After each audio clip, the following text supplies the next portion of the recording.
Welcome मेरे प्यारे बच्चों, आप सभी का एक बार फिर से इस चैनल जिसका नाम मैथमेटिक्स विद राज है में स्वागत है। मैं आप सबके लिए क्लास 10 के ये वीडियो बना रहा हूँ। जो क्लास 10 आपका बोर्ड एग्जाम है उसके से संबंधित सभी वीडियो हैं। और ये यूनिट 2 का दूसरे यूनिट का जो दूसरा चैप्टर है दो चरों वाले रेखीय समीकरण, उससे संबंधित ये वीडियो है। ये दो चरों वाले रेखीय समीकरण से संबंधित वीडियो में कई डाल चुका हूँ। हर चीज एक एक चीज बताया हूँ और इनफैक्ट क्रम से सब चीज बताया हूँ। हर चीज में क्रम से वैसे भी बता रहा हूँ। आपका इसके पहले का जो वास्तविक संख्या वाला चैप्टर है, उसके बाद बहुपद वाला चैप्टर है, वो सभी प्रकार के चैप्टर का हर तरह का क्वेश्चन, पूरा कॉन्सेप्ट, पूरा डिटेल, एक एक छोटी से छोटी चीजें का सब कुछ बताया जा चुका है, ताकि आपका बोर्ड एग्जाम में आप पूरे 100% मार्क्स प्राप्त कर सके। और ये मैं आपको गारंटी देता हूँ कि यदि आप जैसा क्रम से मैंने वीडियो डाला है उस वीडियो को देख लेंगे तो आपको कभी किसी टीचर की जरूरत नहीं पड़ेगी, आपको कहीं इधर भटकना नहीं पड़ेगा और आप पूरे तरह से आप अच्छे मार्क्स पा जाएंगे, बशर्ते यदि आप उन वीडियो को जिस क्रम से मैं डाला हूँ। कि मैं ऐसा नहीं वीडियो डालता हूँ कि आज इस चैप्टर का डाल दो फिर कल उस चैप्टर का। मैं एक तरफ से एक एक क्रम से सब चीज डालता हूँ जिससे बच्चों के समझ में भी आए और परीक्षा की बहुत अच्छे से तैयारी भी हो जाए। इस तरह आप उन वीडियो को अवश्य देख लीजिए। अभी ये दूसरा चैप्टर जो दो चरों वाला रेखीय समीकरण, दूसरे यूनिट का दूसरा चैप्टर जो है उसका ये बहुत महत्वपूर्ण क्वेश्चन है। बहुत महत्वपूर्ण इसलिए है कि ये क्वेश्चन में आपको पहले समीकरण बनाना है और फिर समीकरण को हल करेंगे तब जाकर ये क्वेश्चन बन पाएंगे, नहीं तो इसके पहले दूसरे क्वेश्चन बनेंगे। तो ये पहला है, ये लिखा है formulate the following problem for pair of equation. ये पेयर ऑफ इक्वेशन के रूप में पहले फार्मूलेट करना, मतलब इसको बनाना है। Pair of equation, pair of equation मतलब समीकरणों का युग्म बनाना है। And hence find their solution. तो ये जो क्वेश्चन है आपको पहले समीकरणों का युग्म बनाना है, इसका भी, इसका भी, इसका भी, और फिर उसका सलूशन प्राप्त करना है। तो जो पूछा है यहाँ पर वो प्राप्त करना है। तो जैसे देखिए, ये शब्दों पर आधारित जो भी प्रश्न होते हैं वो हमेशा एक मूल मंत्र मान लीजिए। शब्दों पर आधारित प्रश्न है, उनका बगैर समीकरण बने आप कुछ कर ही नहीं पाएंगे। तो इस प्रकार, इसलिए मैंने इसको बहुत इंपॉर्टेंट इसलिए बोला कि जब तक शब्दों पर आधारित चाहे जो भी क्वेश्चन आप मैथमेटिक्स कहीं भी पढ़ रहे हो, आपको शब्दों पर आधारित प्रश्न हमेशा मिलेंगे, न केवल इस चैप्टर में बल्कि आगे सभी चैप्टर में। तो हर बार क्या करना पड़ेगा आपको, जो शब्दों पर आधारित प्रश्न है उनका आपको समीकरण बनाना पड़ेगा। और इसलिए समीकरण वाला चैप्टर अति इंपॉर्टेंट है कि आपको पूरे गणित में ये चीज मिलने वाली है। सीधे समीकरण मिलेंगे तो भी आप उनको हल करना सीख गए हैं, और यदि ये शब्दों पर आधारित प्रश्न है तो भी आप इनको कैसे बनाएंगे वो अभी सीखेंगे। और इससे पहले शब्दों पर आधारित प्रश्न में एक दो वीडियो इसी चैप्टर पर शब्दों पर आधारित जो प्रश्न है उनको भी डाल चुका हूं, उनको अवश्य देखिए। आपका ये जो बच्चों को डर लगता है शब्दों पर आधारित प्रश्नों को हल करने में, सिर्फ और सिर्फ इसलिए लगता है कि उसका कॉन्सेप्ट नहीं क्लियर होता है, और जब कॉन्सेप्ट नहीं क्लियर होता है तो फिर कोई चीज बन नहीं सकती मैथ में। तो इसका मैं कॉन्सेप्ट इस मामले में क्लियर करूंगा कि आपको इसके पहले समीकरण कैसे बनाना है। इसमें दो चीज ध्यान रखना है, पहले समीकरण बनाना है तो कैसे बनाना है, समीकरण बनाना है तो बनाना कैसे है, इसका कॉन्सेप्ट मैं देता हूं। और दूसरा, फिर समीकरण जब बन जाए तो उसको हल करना है, समीकरण को हल करना है। तो हल करना तो बहुत बता चुका हूं, विलोपन विधि, प्रतिस्थापन विधि, पर ये समीकरण बनाना भी एक दो वीडियो डाल चुका हूं। ये इसको फिर से ले रहा हूं और हल करूंगा। तो इस प्रकार आपको पूरा ये चैप्टर पूरा कंप्लीट हो जाएगा, हर चीज आपसे बनने लगेगा। चलिए, आपका ये जो क्वेश्चन है वो ये है कि Ritu can row downstream 20 kilometre in 2 hours and upstream 4 kilometre in 2 hours. Find her speed of the rowing in still water and the speed of the current. आपका इधर अंग्रेजी में, इंग्लिश मीडियम के बच्चे इसको देख सकते हैं ये, और हिंदी मीडियम के लिए ये मैंने इधर लिख रखा है, आप इसको पढ़िए और फिर इसको क्वेश्चन लेते हैं। तो इस क्वेश्चन को सीधा अगला पेज में हम कॉपी कर लेते हैं और वहीं पर चलते हैं, वहीं पर हल करते हैं, वहीं पर पढ़ते हैं। इंग्लिश मीडियम के बच्चे अपना, ये आपकी बुक का ही है, आप उससे पढ़ भी सकते हैं, और सीधा मैंने उसकी यहाँ स्क्रीनशॉट ही ले लिया है। तो चलिए देखते हैं। ये क्वेश्चन आपका कॉपी हो गया यहाँ पर। अब पढ़िए, रितु अपनी नाव को, मतलब रितु के पास एक नाव है, वो धारा की दिशा में जब चलती है, जिधर धारा बढ़ी उधर ही चलती है वो, तो 2 घंटे में 20 किलोमीटर ले जाती है नाव को। निश्चित रूप से जैसे आप साइकिल चलाते होंगे कुछ बच्चे, तो जिधर हवा चल रही है तो उसके अपोजिट, उस हवा के उल्टा दिशा में चलेंगे तो आपको मेहनत पड़ेगी और आप कम दूरी चल पाएंगे दिए हुए समय में। और यदि हवा की दिशा जिधर हवा चल रही उधर ही आप भी जाएं तो आपको दिए हुए समय में ज्यादा दूरी तय कर लेंगे। तो इस प्रकार ये भी क्वेश्चन वही है, बस आपको मैथमेटिक्स पेपर इसको समीकरण बनाना और फिर उसको आप सब चीज पा जाएंगे। आप दैनिक जीवन से संबंधित आपको ये क्वेश्चन है। रितु अपनी नाव को धारा की दिशा में, पानी की धारा है उस दिशा में 2 घंटे में 20 किलोमीटर ले जाती है, जबकि धारा की विपरीत दिशा में 2 घंटे में 4 किलोमीटर ले जा पाती है। जब वो विपरीत दिशा में चलती है, मतलब जिधर धारा बह रही है उसकी उल्टी दिशा में चलती है, तो 2 घंटे में 4 किलोमीटर। इधर देखिए अंतर क्या है, 2 घंटे में 20 किलोमीटर, क्योंकि धारा की दिशा में चल रही है तो उसकी स्पीड ऑटोमेटिक बढ़ जाएगी, धारा का जो स्पीड है वो उसके साथ जुड़ जाएगी। और यहाँ पर 2 घंटे में 4 किलोमीटर जाती है। ऐसा क्यों? क्योंकि जो धारा की स्पीड है और जो ऋतु के नाव की स्पीड है, दोनों की दिशा विपरीत है, तो धारा की दिशा उसको उतना माइनस करेगी, कम करेगी किसकी, ऋतु के नाव की स्पीड को। इसलिए बोला है कि अब मान लीजिए कि धारा में, पानी में धारा नहीं होती तो फिर शांत जल होता, तो शांत जल की, जो पानी का शांत जल है उसकी गति कितनी, उसकी चाल कितनी है, और जब धारा चल रही है तो धारा की गति कितनी है। मतलब धारा चली तो उसमें धारा की गति देखना है, और शांत जल में नाव की गति बताना है। मतलब नाव अगर चले तो अगर शांत जल में चलती तो क्या उसकी स्पीड होती, और धारा चल रही है तो धारा की गति क्या है, धारा भी अगर चली तो धारा की स्पीड कितनी है। तो जैसा कि बोल रहा वैसे मान लेते हैं, माना सॉल्यूशन का चल रहा है, माना शांत जल में, जब जल शांत है, शांत जल में नाव की चाल बराबर x किलोमीटर प्रति घंटे, ऐसा लिखा जाता है, x किलोमीटर प्रति घंटे। और धारा की गति, धारा की अपनी जो पानी की धारा है उसकी धारा की गति चाल हम मान लिए वो 22 किलोमीटर प्रति घंटा। जो पूछा वही मान लेते हैं। समीकरण बनाने की शुरुआत ऐसे ही होती है, यही कॉन्सेप्ट है। कॉन्सेप्ट ये है कि जो प्रश्न पूछता है उसी को मान लेते हैं। तो ये हो गया। तो इसलिए प्रश्नानुसार अब क्या हो जाएगा, ये आपने मान लिया। अब इसलिए प्रश्नानुसार, इसलिए अब ये देखिए, इसलिए अभी प्रश्नानुसार नहीं करते हैं, इसलिए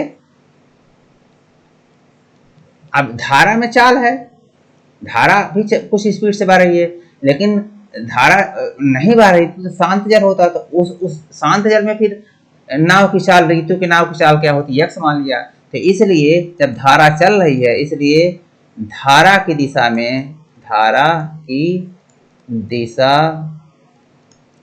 में नाव की चाल, यानी ऋतु के नाव की चाल, तो धारा की दिशा में आप सोचिए कि शांत जल में x किलोमीटर उसकी चाल है, मतलब इसकी खुद की अपनी चाल x किलोमीटर, नाव की यानी ऋतु के नाव की खुद की अपनी चाल x किलोमीटर है, क्योंकि शांत जल है तो जो भी चलेगी ऋतु की नाव चलेगी, उसकी स्पीड का प्रभाव होगा। तो शांत जल में x किलोमीटर है, लेकिन जब धारा भी चल रही है 22 किलोमीटर प्रति घंटे से, तो धारा की दिशा में दोनों की स्पीड बढ़ जाएंगी, जुड़ जाएंगी, तो ये x + y हो जाएगी।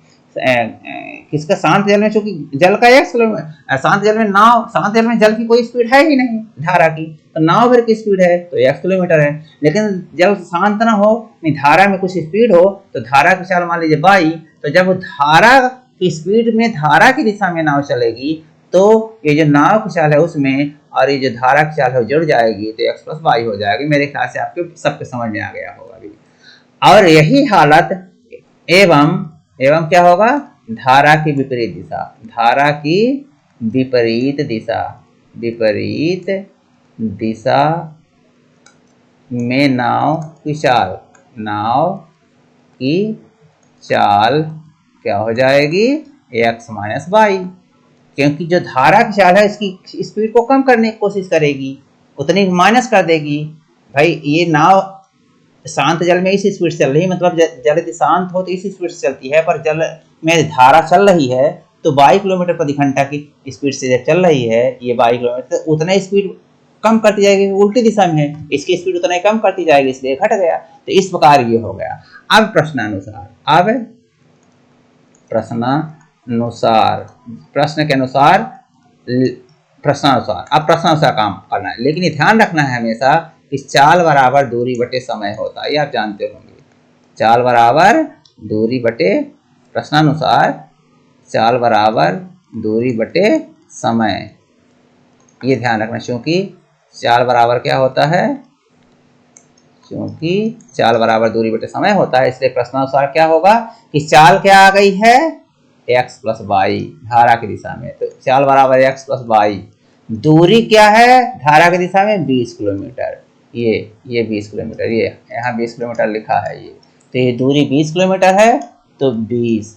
अब समय कितना लगा 2 घंटे, ये समय 2 घंटे लगा, ये देखिए, तो ये धारा की दिशा का, और इस प्रकार ये क्या हो गया x plus Y is equal to 10, ये समीकरण नंबर 1 हो गया। और ऐसे दूसरी बार जब धारा के विपरीत दिशा में चलती है तो चाल है उसकी x माइनस वाई, इसलिए चाल बराबर ये और दूरी बटे समय, ये दूरी बटे समय, तो दूरी अभी 4 किलोमीटर, ये दूरी क्या है, चलिए ये मार्कर ले लेता हूँ, ये दूरी है 4 किलोमीटर और समय क्या है 2 घंटे। तो अब इस बार दूरी जो है वो 4 किलोमीटर है, तो 4/2 हो जाएगी, समय 2। इस प्रकार x minus Y equal to 2 दूना 4, ये 10 दूना, तो ये इक्वल टू 2 होगा, ये समीकरण 2। अब ये देखिए बहुत आसान सा इक्वेशन मिल गया आपको, और जब इतना आसान सा इक्वेशन मिल गया तो फिर आपको कुछ यहाँ पर कोई दिक्कत ही नहीं होने वाली है। ये अब इसमें x y का मान निकाल लेंगे, जिस विधि से इच्छा उस विधि से, प्रतिस्थापन विलोपन विधि से, तो सीधे ये विलोपन विधि से ये y कट जाएगा, ये और ये जोड़ देंगे तो ये क्या जाएगा 2x। अब हल कर लेंगे सिस्टमेटिक वे से, मुझे पूरा विश्वास है कि सिस्टमेटिक तरीके से कर लेंगे। तो 2x इज इक्वल टू ये 12, और इसलिए x इज इक्वल टू 12/2, ये 12 है, ऐसा 2 का भाग हो जाएगा तो 6 आ जाएगा। और जब ये x का मान समीकरण 1 में रख देंगे तो समीकरण 1 में रखने पर x का यह मान, समीकरण 1 में रखने पर, समीकरण 1 में रखने पर क्या हो जाएगा x इज इक्वल, यहाँ ये समीकरण 1 है, यहाँ पर रख दीजिए, तो x स्थान पर 6 plus Y is equal to 10, और इस प्रकार ये Y is equal to 4 kilometre प्रति घंटा। ये देखिए इधर 6 घट जाएगा तो 10 माइनस 6 4। तो इस प्रकार यहाँ पर जो आपका क्वेश्चन था, क्या क्वेश्चन था कि उसकी शांत जल में जो आपका x y का मान निकालना था, निकल गया बस। शांत जल में जो आपने x माना उसकी वैल्यू आ गई 6 किलोमीटर, मतलब नाव जो ऋतु चला रही है उसकी स्पीड 6 किलोमीटर प्रति घंटा है, और जो धारा की चाल है उसमें धारा की चाल भी उसका स्पीड बढ़ाने घटाने में काम कर रही है, तो धारा की जो एक्चुअल में चाल है वो कितनी आ गई आपने देखा 4 किलोमीटर प्रति घंटा। तो इस प्रकार आपका यही आंसर हुआ। मुझे उम्मीद है ये आपको वीडियो बहुत अच्छी तरह समझ आया होगा, ये क्वेश्चन बहुत अच्छी तरह से समझ में आया होगा। यदि ऐसा है तो आपके बाकी भी क्वेश्चन ऐसे ही होंगे, इसमें कुछ भी दिक्कत नहीं है। इस प्रकार मैं उम्मीद करता हूं कि आपके वो वीडियो भी, वो क्वेश्चन भी बहुत अच्छे से समझ में आ जाएंगे। चलिए, मैं यदि ऐसा है तो इस चैनल को एक लाइक कर दीजिए इस वीडियो को, और चैनल को सब्सक्राइब कर लीजिए, और मैं लेता हूं अगला क्वेश्चन आपको, जिससे आपको बड़े आसानी से क्वेश्चन सॉल्व कर सके। ये है ये अगला क्वेश्चन। तो 2 पुरुष और 2 महिलाएं, 2 women and 5 men can together finish an embroidery work in 4 days, while 3 women and 6 men can finish it in 3 days. Find the time taken by 1 woman alone to finish the work and also that taken by 1 man alone. वो ये अंग्रेजी में लिखा हुआ है, English में ये लिखा हुआ है। जो स्टूडेंट इंग्लिश में समझते हैं उनकी बुक का सीधा मैंने स्क्रीनशॉट ले लिया है, वो लिख दिया है। इधर उन छात्रों के लिए जो हिंदी मीडियम की बुक पढ़ते हैं उनके लिए कि 2 महिलाएं या 5 पुरुष किसी एक काम को साथ मिलकर 4 दिन में समाप्त कर देते हैं, जबकि 3 महिलाएं और 6 पुरुष साथ में उसी काम को करते हैं। जैसे देखिए 2 महिलाएं और 5 पुरुष किसी काम को एक साथ मिलकर करते हैं, 4 दिन में खत्म हो जाता है। लेकिन उसी काम को जब 3 महिलाएं करें, एक महिला बढ़ जाए और 5 पुरुष की बजाय एक पुरुष भी बढ़ जाए, 6 पुरुष हो जाए, तो उसी काम को जब साथ में करेंगे तो 3 दिन में समाप्त हो। निश्चित रूप से कम दिन लगेगा, पहले 4 दिन लगता था, अब चूंकि लोग बढ़ गए हैं तो वो 3 दिन में खत्म हो जाएगी, ये सही बात है।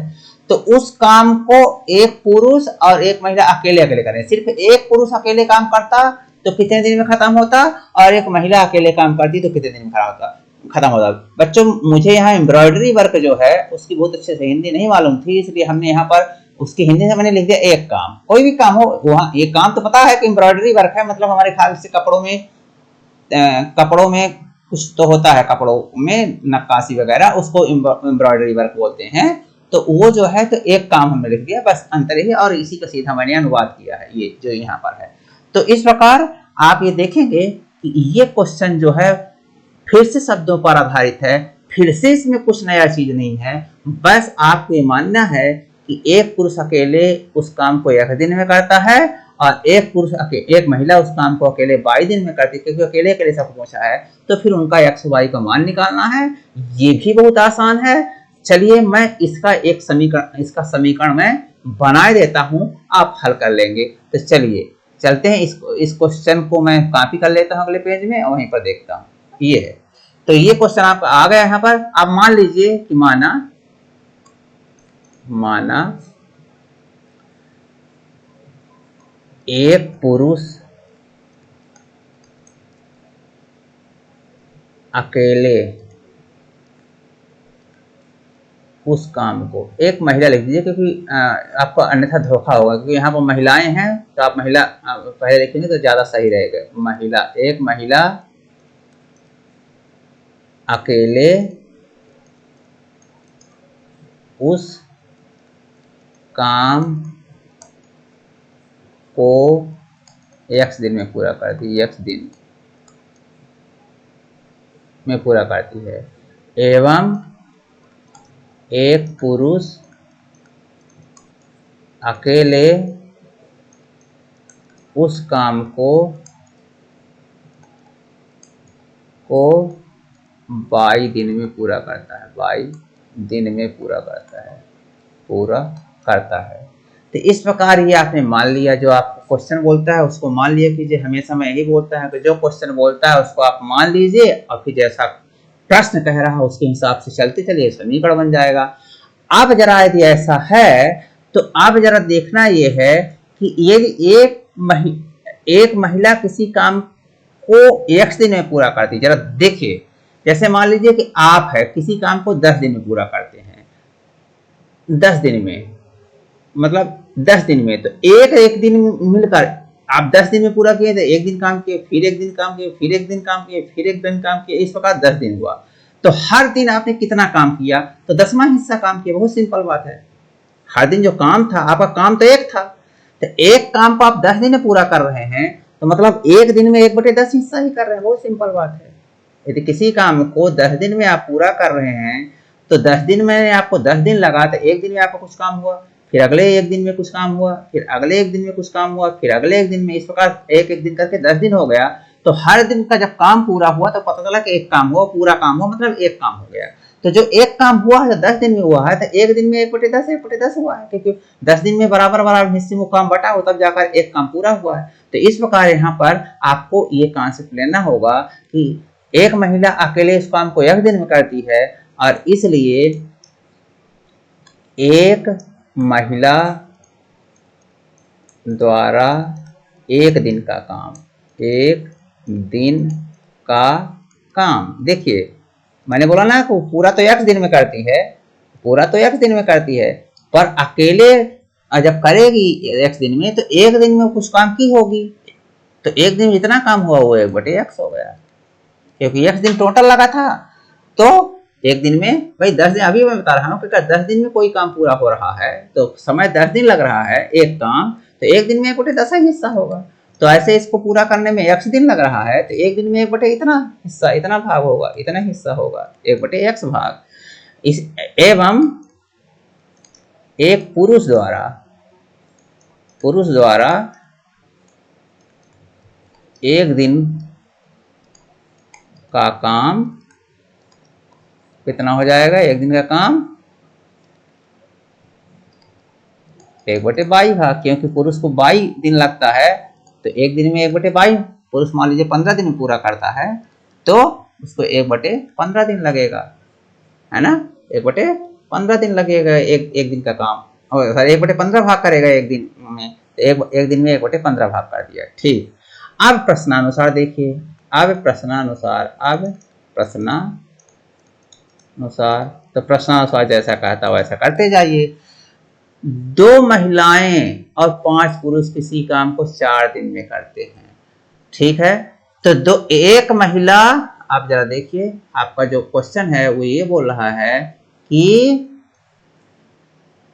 एक महिला द्वारा एक दिन का काम, तो 2 महिला द्वारा एक दिन का काम कितना होगा बता दीजिए। प्रश्नानुसार 2 महिला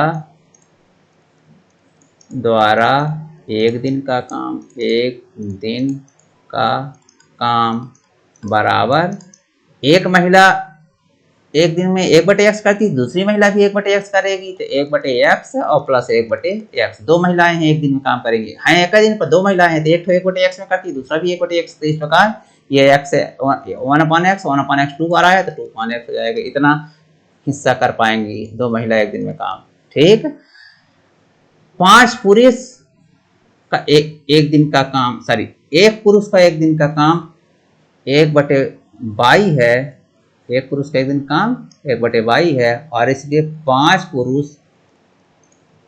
पुरुष का एक दिन का काम, एक दिन का काम, एक दिन का, एक पुरुष का 1/22 है, तो 1/22, फिर दूसरे पुरुष का भी 1/22, फिर तीसरे पुरुष का भी 1/22, फिर चौथे पुरुष का भी 1/22, फिर 5वें पुरुष का भी एक दिन का काम 1/22 हो जाएगा। इस प्रकार आपका ये कुल मिलाकर 5 बार 1/22 जुड़ेगा, और इस प्रकार हो जाएगा 5/22 भाग।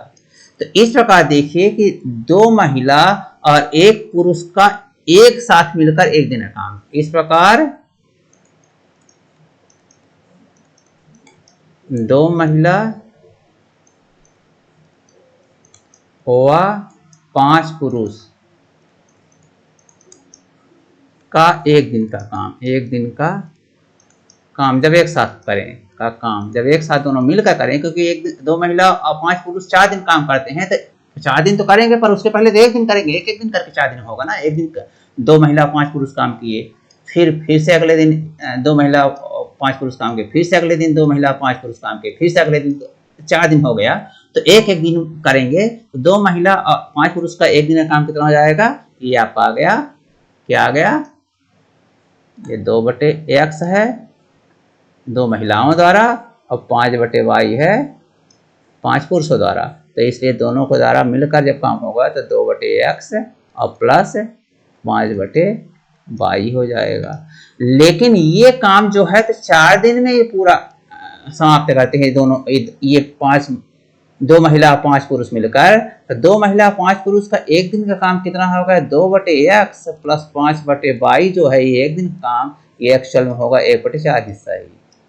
ये 2 महिला 5 पुरुष का एक दिन का काम ये आया, लेकिन वो काम तो 4 दिन में पूरा कर रहे हैं। ये देखिए, ये लिखा है कि 4 दिन में पूरा करते हैं, तो एक दिन का काम उनका कितना होगा, 1/4। तो इस प्रकार ये 1/4 होगा, इस प्रकार ये एक समीकरण बन गया। बस इसी की जरूरत थी। तो पहला समीकरण बन गया 2/x और plus 5/y is equal to 1/4। ये पहला समीकरण आपको नीचे आप लिखना है, यहाँ नहीं लिखना है। इस परीक्षा में आपको ऐसे लिखना है जैसा मैं लिख रहा हूँ, एकदम वैसे लिखना है, पर अब आपको इसके थोड़ा सा नीचे लिखना है, इसके नीचे लिखना है। ये देखिए, इसके ये नीचे लिखना है, ये चीज, ये हो गया। इसी प्रकार सेम इसी प्रकार 3 महिला, अब आपको इसी प्रकार क्या करना है, इसी प्रकार अब आपको 3 महिला एवं 6 पुरुष का एक दिन का काम कितना हो जाएगा, 2/x और प्लस 6/y हो जाएगा। लेकिन ये जब होते हैं तो 3 दिन में खत्म कर देते हैं। तो ये जो एक दिन का काम आया है, वो जो इतना आया है 2/x और प्लस 6/y, वो 3 दिन में खत्म कर देते हैं। तो एक दिन में वो 1/3 ही हिस्सा होगा। तो ये काम इतना है वो 1/3 के बराबर ही है। एक दिन का जो काम इतना आया है, वो चूंकि वो ये 3 महिलाओं का 6 पुरुषों का जो समूह है, वो उस काम को 3 दिन में खत्म कर देता है, इसलिए इनका एक दिन का काम 1/3 होगा। पर 1/3 जो काम है वो ये इनका एक्चुअल में एक दिन काम ये है, इसका मतलब है कि ये काम जो है वो 1/3 के बराबर होगा। और इस प्रकार आपका ये दूसरा समीकरण हो गया, ये दूसरा। और अब आपके पास दो समीकरण, एक ये और एक ये। तो अब आप बड़े आराम से ये दूसरा समीकरण क्या है, 2/x, सॉरी 3 है, ये 3 महिलाएं हैं ना, तो 3/x होगा ये 3। तो अब ये 3 ये आपका क्या हो गया, ये 3/x plus 6/y equal to 1/3, ये दूसरा समीकरण। और ये अब आप इन समीकरणों को बड़े आराम से हल कर सकते हैं, क्योंकि हम इन समीकरणों को सबको हल करने का तरीका बता चुके हैं। अब ये 2 चरों वाला समीकरण है, लेकिन 2 चरों का रेखीय समीकरण अभी नहीं है, इसलिए 2 चरों का रेखीय समीकरण आपको निकालने के लिए इसको पहले परिवर्तित करना पड़ेगा और फिर इसको आप हल करेंगे और डायरेक्ट भी हल कर सकते हैं। तो जैसा भी इच्छा हो ऐसा हल कर लीजिए और इस प्रकार आपका ये क्वेश्चन हल हो जाएगा। तो मुझे उम्मीद है कि ये कॉन्सेप्ट भी पूरा बहुत अच्छे से आपको समझ में आया होगा। ये हर चीज में बता दिया हूँ और इसलिए आपको इस तरह के क्वेश्चंस में कभी कोई दिक्कत नहीं आने वाली है, यदि आप मेरा वीडियो बहुत अच्छे से देख रहे हैं, ध्यान से देख रहे हैं। मैं बार बार बोल रहा हूँ ध्यान से देखिए, क्योंकि समीकरण का ये चैप्टर, ये कॉन्सेप्ट मतलब इससे संबंधित शब्दों पर जो क्वेश्चन हो, कि गणित में आपको 80% केसेज में 70 से 80% केसेज में शब्दों पर आधारित प्रश्न मिलेंगे। अब कोई भी शब्द पर आधारित प्रश्न बिना समीकरण बनाए नहीं बनता है, तो शब्दों को समीकरण में परिवर्तित करना आना चाहिए। जैसे जो शब्द लिखे थे हाँ, उनको मैंने देखिए समीकरण में परिवर्तित कर दिया। अब जब ये समीकरण एक बार मैंने परिवर्तित कर दिया, तो फिर आप इनका हल बड़े आराम से निकाल लेंगे। हल निकालने में तो कुछ दिक्कत है नहीं किसी को। जब एक बार ये परिवर्तित हो गया तो फिर हल निकालना तो आसान काम है, तो इसका आप हल निकाल ही लेंगे, विलोपन भी प्रतिस्थापन भी जैसा भी हो। तो इस प्रकार मुझे उम्मीद है कि ये वीडियो आपको बहुत अच्छा लगा होगा, अच्छा लगा, समझ में भी आया होगा, आपकी परीक्षा की बहुत अच्छी प्रिपरेशन भी कराएगा। ध्यान से पढ़िए और दोस्तों में इसको शेयर कीजिए, लाइक कीजिए और चैनल को सब्सक्राइब कीजिए। बहुत बहुत धन्यवाद। Thank you.